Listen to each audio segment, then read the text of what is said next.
അപ്പൊ നമ്മള് കർമ്മവും ഭഗവാന് കൊടുക്കണു, കർമ്മഫലവും ഭഗവാന് കൊടുക്കണു. ബലസമർപ്പണത്തിന് ഇടയിൽ ആരാ നിൽക്കണത്?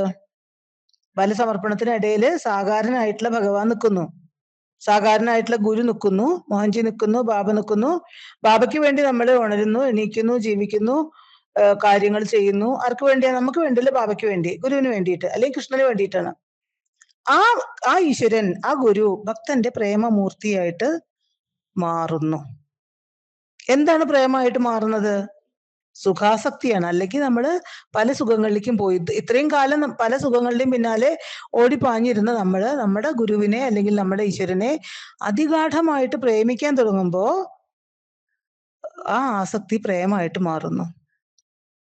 അങ്ങനെ ഏതിനെയും ഈ നിലയ്ക്ക് പ്രേമസ്വരൂപമാക്കി ആരാധിക്കാം. കൃഷ്ണനെ വാത്സല്യ സ്വരൂപമാക്കി ഉണ്ണിയായിട്ട് ആരാധിക്കുന്നതും, വെണ്ണ ഉണ്ടാക്കിയിട്ട് കൊടുക്കുന്നതും, അതുപോലെ കൃഷ്ണനെ കാമുകനാക്കി ആരാധിക്കുന്നതും, കൃഷ്ണനെ അച്ഛനാക്കിയിട്ടോ മകനാക്കിയിട്ടോ അമ്മയാക്കിയിട്ടോ ഒക്കെ ആരാധിക്കുന്നു. ബാബയൊക്കെ അമ്മയാക്കിയിട്ട് സൈ മാതാവേ എന്ന് വിളിച്ചിട്ടൊക്കെ സ്നേഹിക്കുന്നതൊക്കെ നമ്മുടെ ജീവിതം ക്രമേണ ക്രമേണ ഇഷ്ടദേവതാഭിമുഖമായിട്ട് മാറും. അത് മാത്രമേ ഉള്ളൂ, അത് മാത്രമേ വേണ്ടൂ എന്നുള്ള, അത് പതുക്കെ പതുക്കെ ആവാൻ പറ്റുള്ളൂ. അങ്ങനെ ആയി മാറും. ക്രമേണ ഈ ദേവത തന്നെ പ്രപഞ്ചം. ആ ദേവതയ്ക്ക് അല്ലെങ്കിൽ ആ ഗുരുവിനെ അല്ലാതെ വേറെ നമുക്കൊരു മിനിറ്റ് ഇല്ല, അത് മാത്രമേ നമുക്കുള്ളൂ. അങ്ങനെ നമുക്ക് കാണാൻ പറ്റും. അങ്ങനെ വരുമ്പോ ഇഷ്ടദേവതാ പൂജ ഒരു ഘട്ടത്തിൽ ലോകസേവനമായിട്ട് മാറും. ഈശ്വരൻ ലോകം മുഴുവനാണെങ്കിൽ പിന്നെ ഈശ്വരൻ ഒരു മരമാണെങ്കിൽ ആ മരത്തിനെ എങ്ങനെ നമുക്ക് നശിപ്പിക്കാൻ കഴിയും? ഈശ്വരൻ ഒരു കുഞ്ഞു കുട്ടിയാണെങ്കിൽ ആ കുട്ടിയെ എങ്ങനെ നമുക്ക് പിന്നെ എടുത്ത് വാത്സല്യപ്പെടാതിരിക്കാൻ കഴിയും? ഈശ്വരൻ ഒരു വികലാംഗനാണെങ്കിൽ, ഈശ്വരൻ ഒരു പിന്നെ അലയുന്ന ഒരാള്, ഈശ്വരൻ ബാബയൊക്കെ അങ്ങനെ വരുള്ളൂ. അലഞ്ഞു നടക്കുന്ന ഒരാളെ നമുക്ക് ബാബയെ കാണാൻ പറ്റുകയാണെങ്കിൽ അയാളെ എങ്ങനെ നമുക്ക് സഹായിക്കാതിരിക്കാൻ കഴിയും? അങ്ങനെ താനും അദ്ദേഹത്തില് അന്തർഭവിക്കുന്നുള്ള ബോധം ഉദിക്കുകയും ചെയ്യുന്ന സമയത്താണ് അഹം ബ്രഹ്മാസ്മി. വടക്കോർത്ത മുറ്റത്ത് അല്ലെങ്കിൽ പുറത്ത് വന്നിട്ടുള്ള ഒരു പന്നി, ചെളിയിൽ കുളിച്ച ഒരു പന്നി, അത് ഞാൻ തന്നെയാണെന്നാണ് ബാബ പറയുന്നത്.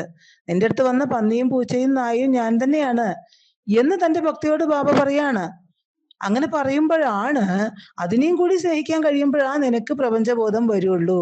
അത് ബാബയ്ക്ക് വേണ്ടിയിട്ടല്ല, ആ ഭക്തനെ അല്ലെങ്കിൽ ഭക്തയെ ഉയർത്താൻ വേണ്ടിയിട്ടാണ് പറയുന്നത്. അപ്പോഴാണ് ഈ ലോകം ഞാനും ഒന്ന് തന്നെ എന്നുള്ള അനുഭവത്തിൽ ഭക്തൻ എത്തുന്നു. ആ പടിയിൽ എത്തുന്നവരെ നമ്മുടെ ഉപാസന വേണം. അവിടെ എത്തുമ്പോ നമ്മുടെ പ്രേമം ശുദ്ധീകരിക്കപ്പെട്ട് വിശ്വപ്രേമം വളരുമ്പോ സ്വയം യജ്ഞമായിട്ട് മാറും. ഈശ്വരനാമജപം ഈ സമർപ്പണ ബുദ്ധിയിൽ കൊണ്ടുചെന്ന് എത്തിക്കും എന്നതുകൊണ്ടാണ് ഗീത ഈശ്വരനാമജപത്തെ യജ്ഞമായിട്ട് പറയുന്നത്. ഈശ്വരനാമജപം ഒന്നാമത്തെ പടിയാണ്. അങ്ങനെ ജപിച്ച് ജപിച്ച് ജപിച്ചിട്ട് ഈ ഒരു അവസ്ഥയിലേക്ക് രാമ രാമ രാമ രാമ എന്ന്, അല്ലേ? അതിന് ഒരു കഥ പറയല്ലോ, ഞാൻ ഒന്ന് ഓർക്കട്ടെ കേട്ടോ. രാമന്റെയും ഹനുമാന്റെയും ഒരു കഥ കേട്ടിട്ടുണ്ട്, ഒന്ന് ഓർത്ത് നോക്കട്ടെ. ഇപ്പോഴാ പെട്ടെന്ന് അത് ഓർമ്മ വന്നത്. രാമന്റെയും ഹനുമാന്റെയും ആയിട്ടുള്ള ബന്ധപ്പെട്ടുള്ള കഥ എനിക്ക് കിട്ടിയില്ല. പകരം വേറൊന്ന് പറയാം. അത് പകുതി മറന്നുപോയി, പകുതി മാത്രമായിട്ട് പറയുന്നത് ശരിയല്ല. ഒരിക്കൽ ഭഗവാൻ ബാബ ഇരിക്കുകയാണ്. ബാബയെ കാണാൻ വേണ്ടിയിട്ട് രണ്ട് യുവാക്കൾ പോവുകയാണ്. സത്യസായി ഭാഗവതത്തിലുള്ളതാണ്. പോണ സമയത്ത് അവരുടെ വണ്ടി പുട്ടപർത്തിക്ക് പോണ വഴിക്ക് അവരുടെ വണ്ടി എന്ത് ചെയ്തു? വണ്ടി ഓടുന്ന സമയത്ത് ഒരു പാമ്പ് അതിലെ പോകുന്നുണ്ടായിരുന്നു. പാമ്പിന്റെ മേലെ കൂടെ വണ്ടി ചക്രങ്ങൾ കയറി. അവർക്ക് വിഷമായി. അയ്യോ, ഞങ്ങള് ബൈക്കോ ജീപ്പോ എന്തോ ഒന്ന് കയറിയല്ലോ എന്ന് വിചാരിച്ചിട്ട് അവര് പോയി. അവിടെ ചെന്ന് ബാബയെ കണ്ടപ്പോ ബാബ തന്റെ പുറം കാട്ടിക്കൊടുത്തു. ആ പുറത്തിന്റെ മേലെ കൂടെ ടയർ പോയ ആ പാട് കണ്ടു. അപ്പൊ പറഞ്ഞു, നിങ്ങൾ വരുന്ന സമയത്ത് ഒരു പാമ്പിന്റെ മേലെ കൂടെ കയറ്റിയില്ലേ, അത് ഞാൻ തന്നെയായിരുന്നു. എനിക്ക് അതിനെ രക്ഷിക്കണമായിരുന്നു, ഞാൻ തന്നെയായിരുന്നു. അപ്പൊ പ്രപഞ്ചബോധം വന്നിട്ടുള്ള ആൾക്കാർക്ക് എന്തുണ്ടാവില്ല? പാമ്പെന്നോ പഴുതാരയെന്നോ ഒരു വ്യത്യാസം ഉണ്ടാവില്ല. അവരതിൻ്റെയൊക്കെ സങ്കടങ്ങള് ഏറ്റെടുക്കും. അപ്പൊ എന്താ ഇത് പറഞ്ഞു വന്നത് എന്താ വെച്ചാൽ, ഈ ഹരിനാമ കീർത്തനം നേരത്തെ സിന്ധു അമർനാഥ് മെസ്സേജ് ഇട്ട പോലെ പറഞ്ഞ പോലെ ഹരിനാമകീർത്തനം എന്നും ജപിക്കാറുണ്ടായിരുന്നു എന്ന് സിന്ധു പറഞ്ഞു. വലിയൊരു കാര്യം അത്. അർത്ഥം അറിഞ്ഞിട്ടൊന്നും അല്ലാതെ ജപിച്ചിട്ട് പോലും സിന്ധുവിന് ഈ ബാബയുടെ നിരന്തര ദർശനവും മോഹൻജിയിലേക്കൊക്കെ എത്താനുള്ള ഒരു വഴി തെളിഞ്ഞത് ജപിച്ചത് കൊണ്ട് തന്നെയാണ്. അറിഞ്ഞോ അറിയാതെയോ ജപയജ്ഞം നടത്തിയത് കൊണ്ടാണ് ഇന്നിപ്പോ ഈ ഘട്ടത്തിൽ എത്താൻ കഴിഞ്ഞത്. അപ്പൊ ഹരിനാമകീർത്തനം എന്നും ജപിക്കാൻ കഴിഞ്ഞാല് അതിനേക്കാൾ ഹൃദയശുദ്ധീകരണ ക്ഷമമായിട്ടുള്ള ഒരു മാർഗം വേറെ ഉണ്ടാവില്ല. ഓരോ വർണ്ണത്തിനും വർണ്ണം ചേർന്നുണ്ടാകുന്ന വാക്കിനും പ്രത്യേക സ്പന്ദനമുണ്ട്. സ്പന്ദനം ഉണ്ടാവുമ്പോ രൂപമുണ്ട്. ശാസ്ത്രീയമായിട്ട് ശബ്ദങ്ങൾ ചേരുമ്പോൾ ഉണ്ടാകുന്ന സ്പന്ദനം വളരെ ശക്തിയേറിയതാണ്. പ്രപഞ്ചം സ്പന്ദനങ്ങൾ കൂട്ടിയതാണ്. ഓരോ ശബ്ദത്തിനും രൂപവ്യത്യാസമുണ്ട്. ഒരു ശബ്ദത്തിന്റെയോ മന്ത്രത്തിന്റെയോ സ്പന്ദനം അനുസരിച്ചിട്ടുള്ള രൂപം ആ ശബ്ദം കൊണ്ടും മന്ത്രം കൊണ്ടും ഉദ്ദേശിക്കപ്പെടുന്ന ദേവതയുടെ രൂപവുമായിരിക്കും. അപ്പൊ ഹരിനാമകീർത്തനം ചൊല്ലിക്കഴിയുമ്പോൾ അവിടെ ഒരു രൂപം ശബ്ദം കൊണ്ട് സൃഷ്ടിക്കപ്പെടും.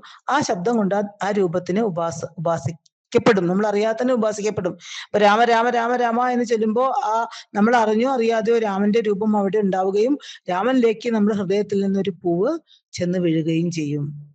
നാരായണായ നമ എന്ന് പറയുമ്പോ നമോ ഭഗവതേ വാസുദേവായ എന്ന് പറയുമ്പോ വസുദേവരുടെയും ദേവകിയുടെയും മകനായ ഭഗവാനെ നമ്മള് സദാ പൂജിക്കലാണ് ആ നാമം കൊണ്ട് നമ്മൾ ഉദ്ദേശിക്കുന്നത്. ഹരേ രാമ രാമ രാമ ഹരേ ഹരേ, ഹരേ കൃഷ്ണ കൃഷ്ണ കൃഷ്ണ ഹരേ ഹരേ എന്നുള്ള അതിശക്തമായിട്ടുള്ള മഹാമന്ത്രം ജപിക്കുമ്പോൾ ബലഭദ്രന്റെ കൂടെ നമ്മള് ബലഭദ്രന്റെ കൂടെ നടന്ന് സമസ്ത കാര്യങ്ങളും ചെയ്യുന്ന കൃഷ്ണനെ നമ്മള് ഉപാസിക്കുകയാണ്. എത്രത്തോളം ആവർത്തിക്കുന്നു അത്രത്തോളം കൃഷ്ണന്റെയും ബലഭദ്രന്റെയും ശക്തി നമുക്ക് വന്നു ചേരും. അപ്പോ അല്ലെങ്കിൽ നമ്മുടെ കൂടെ ഉണ്ടായിരിക്കും. അപ്പൊ ഇത് ആർക്കറിയാം? മന്ത്രദ്രഷ്ടാക്കളായിട്ടുള്ള ഋഷിമാർക്ക് അറിയാം. അതുകൊണ്ടാണ് അവർ ഓരോ മന്ത്രത്തിനും ഓരോ രൂപം വെച്ചത്. അതുകൊണ്ട് കീർത്തനത്തിൽ ഉറയ്ക്കുന്ന മനസ്സ് ദേവതയിലും പിന്നീട് നിർഗുണ ബ്രഹ്മത്തിലും ചെല്ലും. അതിനാൽ മന്ത്രം എന്നും ജപിക്കാൻ കഴിയുന്നത് നിമിത്തം വലിയൊരു വികാസമാണ് അന്തർമണ്ഡലത്തിൽ ഉണ്ടാകുന്നത്.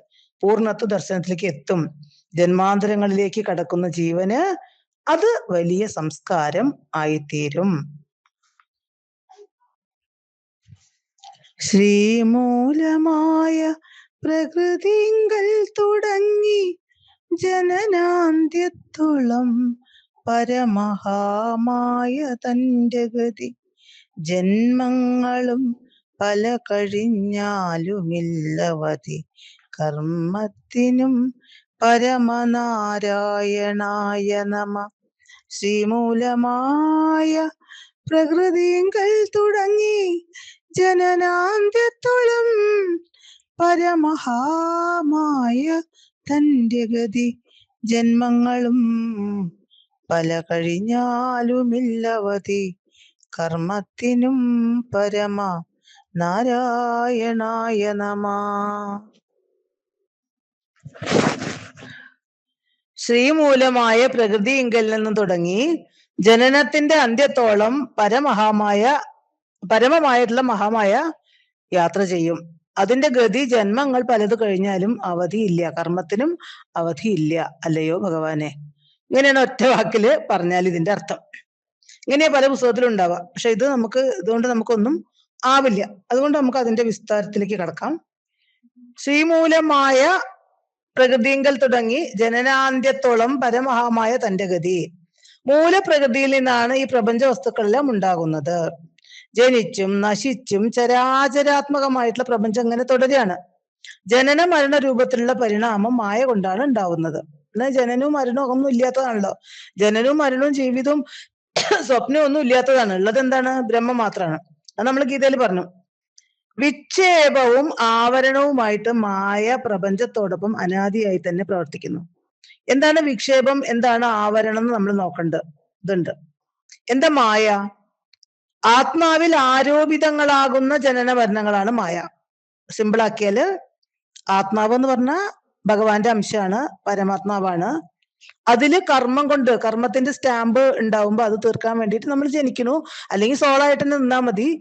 പല മനസ്സ് സൂക്ഷ്മ ശരീരത്തിൽ കൊണ്ടുപോകുന്ന സാധനങ്ങളൊക്കെ ഇനിയും വരാൻ നമ്മളെ പ്രേരിപ്പിക്കുന്നു. നമ്മൾ വരുന്നു, കുറെ കർമ്മം ചെയ്യുന്നു, ശരീരം വിട്ടു പോകുന്നു, വീണ്ടും വരുന്നു, പോകുന്നു, വീണ്ടും വരുന്നു, പോകുന്നു. ഇതാണ് മായ. ജനനവും സത്യമല്ല, മരണവും സത്യമല്ല. ബ്രഹ്മം മാത്രമേ സത്യമുള്ളൂ. അരൂപമായിട്ട് ആ പരമാത്മാവിന്റെ സ്വരൂപം തന്നെയാണ് നമ്മള്. അത് മാത്രമേ സത്യമുള്ളൂ. ബാക്കിയൊന്നും സത്യമല്ല.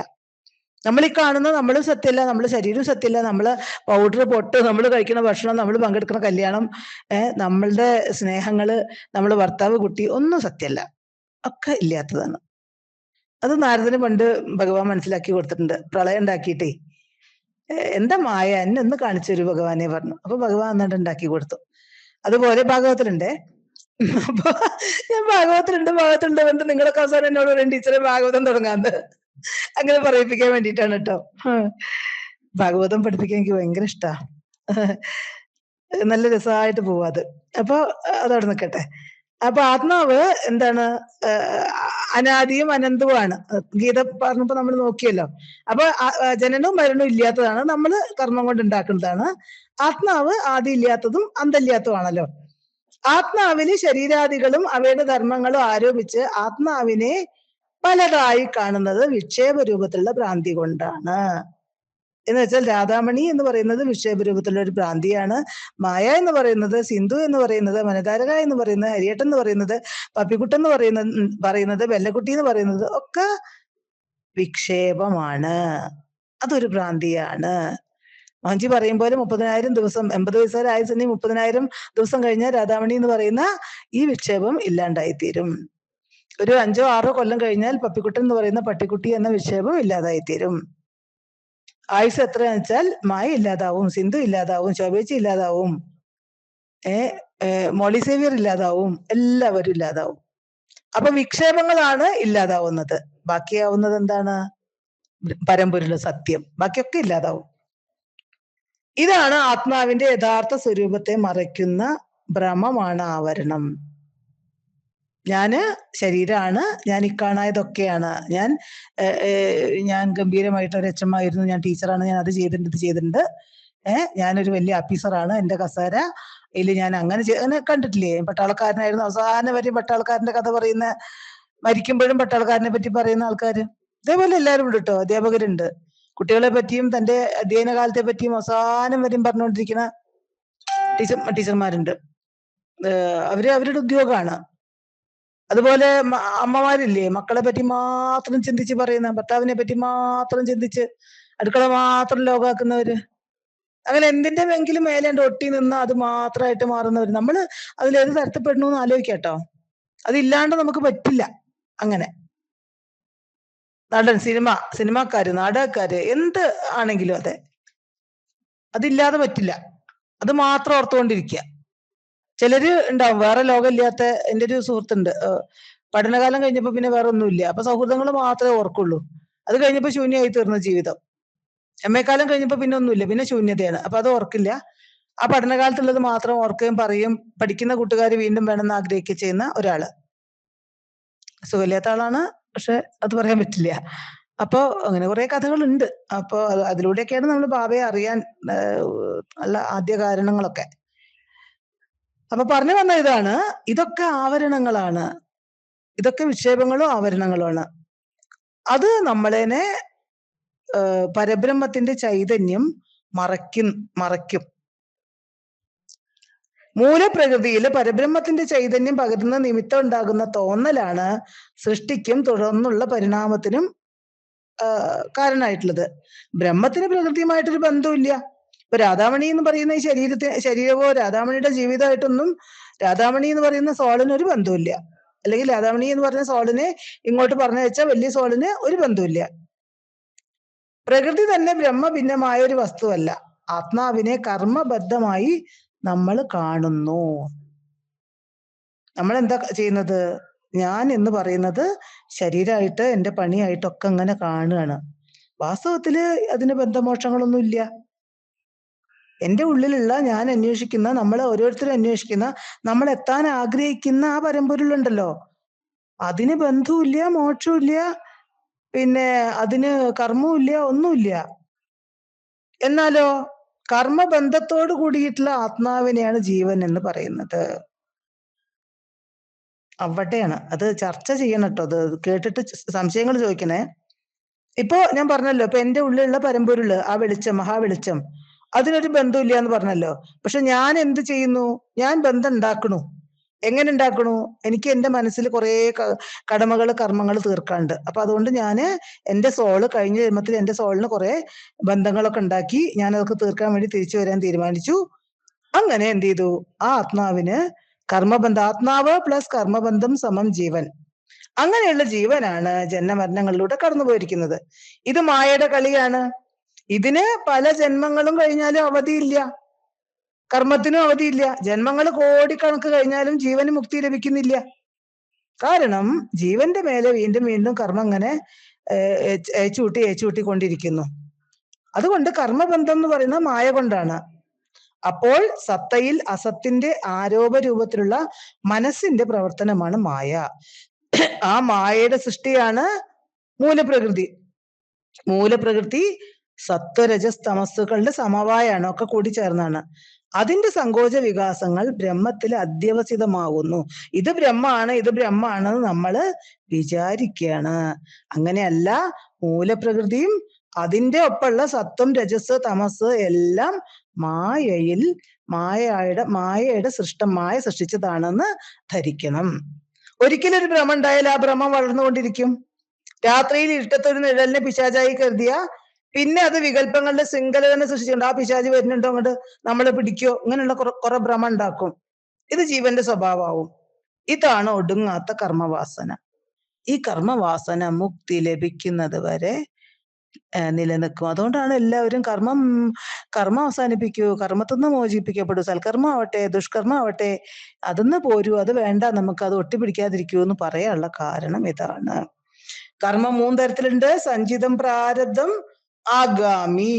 3 തരം കർമ്മങ്ങളാണ് ഭൂതഭാവി വർത്തമാനങ്ങളെ സൃഷ്ടിച്ച് ജീവനെ ബന്ധിക്കുന്നത്. എന്താണ് സഞ്ചിതം? കഴിഞ്ഞു പോയ ജന്മാന്തരങ്ങളിലെ കർമ്മമാണ് സഞ്ചിതം. നമ്മൾ കുറെ കൊണ്ടുവന്നുണ്ടല്ലോ വലിയൊരു ഭാണ്ഡം നിറച്ച്, അത് സഞ്ചിതം. എപ്പോഴും കുറെ കെട്ടിക്കിടക്കുണ്ടാവും. വലിയൊരു പണക്കാരന്റെ ബാങ്ക് ബാലൻസ് പോലെയാണ് സഞ്ചിത കർമ്മം. ബാങ്കിൽ നിന്ന് കുറെയൊക്കെ എടുത്ത് ചെലവഴിക്കും. അത് എടുത്ത് ചെലവഴിക്കുന്നതാണ് പ്രാരബ്ധം. നമ്മുടെ ഈ വർത്തമാനകാല ജീവിതത്തിന്റെ സ്വഭാവത്തിന് തന്നെ കാരണമായിട്ട് വർത്തമാനകാല ജീവിതമായി തന്നെ പരിണമിച്ചിരിക്കുന്ന പ്രാരബ്ധമാണ്. പ്രാരബ്ധം കൊണ്ട് സഞ്ചിതത്തിൽ ഒരു അംശത്തിന് ക്ഷയം വരും. വിശദാക്കാം. ഇപ്പൊ നമ്മൾ കുറെ കാര്യങ്ങൾ ചെയ്യാൻ തീരുമാനിച്ചിട്ടാണ് വന്നിരിക്കുന്നത് പറഞ്ഞല്ലോ. ഗുരു ഉണ്ടെങ്കിൽ മോഹൻജിയുടെ ഒക്കെ ടോക്ക് കേൾക്കുന്നവർക്ക് ഇത് മനസ്സിലാക്കാൻ എളുപ്പമായിരിക്കും. കാരണം നമ്മൾ കൊണ്ടുവന്ന കുറെ കാര്യങ്ങളുണ്ട്. ആ കാര്യങ്ങൾ നമ്മൾ ചെലവാക്കിക്കൊണ്ട് ഓരോന്ന് ഡിലീറ്റ് ചെയ്തുകൊണ്ടേ ഇരിക്കുകയാണ്. അപ്പൊ ഇപ്പൊ നമ്മൾ ചെയ്യുന്ന പണി ഉണ്ടല്ലോ, ഇതിനാണ് പ്രാരബ്ധം. അപ്പൊ കൊണ്ടുവന്ന പണി ഇതിന്റെ കൂടെ തീർക്കും. അപ്പോ സഞ്ചിതത്തിലൊരു അംശത്തിന് ക്ഷയം വരും. കുറെ കുട്ടികളെ പഠിപ്പിക്കാൻ തീരുമാനിച്ചിട്ട് അവരെ നന്നാക്കാൻ തീരുമാനിച്ചിട്ടാണ് ഞാൻ വന്നിരിക്കുന്നത്. ഒരുപക്ഷെ എത്രയാണ് ഞാൻ കൊണ്ടുവന്ന പാണ്ടെന്ന് എനിക്കറിയില്ല. പക്ഷെ ഞാൻ കുറെ എണ്ണത്തിനെ പഠിപ്പിച്ച് കൊറെണ്ണത്തിന് തീറ്റ കൊടുത്ത് കൊറെണ്ണത്തിന് തുണി കൊടുത്തൊക്കെ കഴിഞ്ഞിട്ടുണ്ടാവും. അപ്പൊ കുറെ എണ്ണം അതിൽ ക്ഷയിച്ചു. ഇനിയും കുറെ എത്ര ബാക്കിയുണ്ട് ആർക്കറിയാം. ബാക്കി കൂടെ ക്ഷയിപ്പിച്ചിട്ട് മോക്ഷപഥത്തില് ഉയരുന്നതിന് സഹായിക്കുന്നത് ആഗാമിക കർമ്മമാണ്. ഇപ്പൊ ഞാൻ വിചാരിക്കുകയാണ്, അയ്യോ ഞാൻ ഇപ്പൊ ഇത്രയൊക്കെ ചെയ്തിട്ടുണ്ട്, അപ്പൊ അതിനൊക്കെ എനിക്ക് ഫലം കിട്ടണല്ലോ, എനിക്ക് സൽബലം, ഞാൻ പ്രാർത്ഥിക്കുകയാണ്, ഞാൻ ഇത്രയൊക്കെ ചെയ്തു, എനിക്ക് അതിന് സൽബലം വേണം, ഞാൻ പുണ്യാണ് ഞാൻ ചെയ്തത്, അതിന്റെ ഫലം വേണം എന്ന് പറയുമ്പോ എന്റെ ഭാണ്ഡത്തില് പിന്നെ ഞാൻ അതിൽ കയറ്റി വെക്കും കല്ല്. എന്താ കാര്യം? പിന്നെ ആ പുണ്യം അനുഭവിച്ചിട്ടല്ലേ പോകാൻ പറ്റുള്ളൂ. അത് അപ്പം അങ്ങോട്ട് ഒഴിവാക്കി കഴിഞ്ഞാൽ എന്റെ ഭാണ്ഡം നിറയില്ല. അതുകൊണ്ടാണ് പുണ്യകർമ്മങ്ങളായിട്ടും പാപകർമ്മങ്ങളായിട്ടും അറ്റാച്ച്ഡ് ആവണ്ട. കുറെ പുണ്യം കുറെ പാപമൊക്കെ ഉണ്ടാവും, പക്ഷെ അത് വിട്ട് കളയാതെ അതായിട്ട് അറ്റാച്ച്ഡ് ആവരുത്. നമ്മുടെ സഞ്ചിത ഭാണ്ഡം നിറയും. അത് നമ്മളുടെ ഭാരതീയ സിദ്ധാന്തം മാത്രാട്ടോ പറയണത്. മറ്റു സിദ്ധാന്തങ്ങളൊക്കെ പുണ്യം ചെയ്തതിന് പുണ്യം വാങ്ങണം, അത് തീർക്കണം എന്ന് പറയണവരാണ്. പുണ്യകർമ്മം ചെയ്താൽ പിന്നെ അത് സ്വർഗത്ത് പോയി അനുഭവിക്കും, അത് പ്രതീക്ഷിക്കുക, അത് പ്രാർത്ഥിക്കുകയൊക്കെ ചെയ്യുന്നതാണ് ബാക്കിയുള്ള സമ്പ്രദായങ്ങൾ. അപ്പോ ആഗാമിയുടെ സ്വഭാവം അനുസരിച്ചിട്ട് എന്ന് വെച്ചാൽ നമ്മള് ഈ സഞ്ചിതവും ചെയ്തു തീർക്കുക, അറ്റാച്ച്ഡ് ആവാതെ പ്രാരബ്ധവും ചെയ്തു തീർക്കുക. അപ്പൊ നമുക്ക് എന്ത് ചെയ്യും? നമുക്ക് കർമ്മമുക്തി ലഭിക്കും. അതാണ് ആഗാമി. മുക്തി കൊണ്ട് വാസന ഏറ്റിട്ട് ആത്മാവ് വിമുക്തമാവും. അതുകൊണ്ട് ആഗാമി കർമ്മം എന്ന് പറയുന്നത് ഫലേച്ഛ ഇല്ലാതെ ആവണം. ഫലകാംക്ഷ കൂടാതെ ആകുമ്പോ കർമ്മവുമായിട്ടുള്ള ബന്ധം തന്നെ ആത്മാവിന് ഇല്ലാതെയാകും. ഒരുപക്ഷെ സഞ്ചിതമോ പ്രാരബ്ധമോ ആയിട്ടുള്ള കർമ്മമാണ് ഞാൻ ചെയ്യുന്നത്. ഞാൻ ഇപ്പൊ പപ്പിക്കുട്ടന് ആഹാരം കൊടുക്കുമ്പോ അല്ലെങ്കിൽ ഞാൻ കുറച്ച് ചോറ് എടുത്തിട്ട് ഞാൻ കാക്കോൾക്ക് കൊടുക്കുമ്പോ ഞാൻ വിചാരിക്കുകയാണ്, ഓ കാക്കോളൊക്കെ തിന്നുപോയി, ഞാൻ എത്ര ജീവികൾക്ക് അന്നം കൊടുക്കണത്, ഇതിൻ്റെത് പുണ്യം എനിക്ക് ഉണ്ടാവില്ലേ എന്ന് അങ്ങനെ പറയുന്നത് കേട്ടിട്ടില്ലേ? അങ്ങനെ വരുമ്പോ എന്റെ ഇതിൽ ഞാൻ ഒരു കല്ലും കൂടി എടുത്തിട്ടാണ്. നേരെ മറിച്ച് ഇന്ന് ഇത്ര ചോറുണ്ട്, അത് കഴിച്ചു പോക്കോട്ടെ. പിന്നെ അത് മനസ്സിലേക്കേ കൊണ്ടുവരാതിരിക്കുക. അപ്പപ്പോ അപ്പപ്പോ നമ്മുടെ അടുത്തേക്ക് ഒഴുകി എത്തുന്ന വെള്ളം അപ്പപ്പോ തന്നെ തുറന്നു വിടുക. അത് പോയി, പിന്നെ അതിനെപ്പറ്റി ചിന്തിക്കുകയേ വേണ്ട. ഒരാൾക്ക് 1000 റുപ്യ കടം കൊടുത്തു, അത് തിരിച്ചിങ്ങോട്ട് കിട്ടണം കിട്ടണം കിട്ടണം എന്ന് വിചാരിക്കുന്നത് പോലെയാണ്. അത് പോയി, തിരിച്ചു കിട്ടണ്ടാത്ത കൊടുത്താൽ മതി, അല്ലാത്ത കൊടുക്കണ്ട. അപ്പൊ മനസ്സിന്ന് വിടുക. അപ്പൊ എന്ത് ചെയ്യും? നമ്മുടെ കയ്യില് ഉണ്ടാവില്ലേ, ശുദ്ധീകരിച്ചു, കൈ കഴുകി. ഓരോ കർമ്മം ചെയ്തിട്ടും നമ്മൾ കൈ കഴുകിക്കൊണ്ടേയിരിക്കുക. അങ്ങനെ കർമ്മത്തെ ശുദ്ധീകരിച്ച് ശുദ്ധീകരിച്ച് നൈഷ്കർമ്മ്യ സിദ്ധിയിൽ എത്തണം. ജന്മം, ഈ ജന്മം നമ്മുടെ കയ്യിലല്ല. അത് കൊണ്ടുവന്നതും ഇപ്പോഴത്തതൊക്കെ ഉണ്ടല്ലോ. പക്ഷെ ഭാവി നമുക്ക് രൂപപ്പെടുത്താം. വർത്തമാനം അതിനടുത്ത ജന്മത്തിന്റെ തുടർച്ചയാണ്. അതായത് കഴിഞ്ഞുപോയ ജന്മങ്ങളിലെ കർമ്മത്തിന്റെ ഫലമാണ് വർത്തമാനം. ഒരു കണക്കിന് നോക്കിയാൽ കർമ്മങ്ങളുടെ ഉത്തരവാദി നമ്മളാണ്. അതുകൊണ്ട് തന്നെ കർമ്മത്തിൽ നിന്ന് മുക്തി ലഭിക്കാൻ കഴിയും. സന്മാർഗത്തിൽ ചരിക്കുക, ഈശ്വരാനുഗ്രഹം കൊണ്ട് സന്മാർഗത്തിൽ ചരിക്കുക, കർമ്മത്തിൽ നിന്നോ വ്യക്തികളിൽ നിന്നോ ബാക്കിയുള്ളതിൽ നിന്നോ ഒക്കെ ഡിറ്റാച്ച്ഡ് ആവുക. എന്ന് വെച്ചാൽ നമ്മൾ പ്രവൃത്തി ചെയ്യാതിരിക്കരുത്, ഒക്കെ ചെയ്യുക, പക്ഷെ അതിനോട് ഒട്ടലില്ലാതെ ആവുക. അതിനു വേണ്ടിയുള്ള പ്രാർത്ഥനയാണ് ഹരിനാമ കീർത്തനം.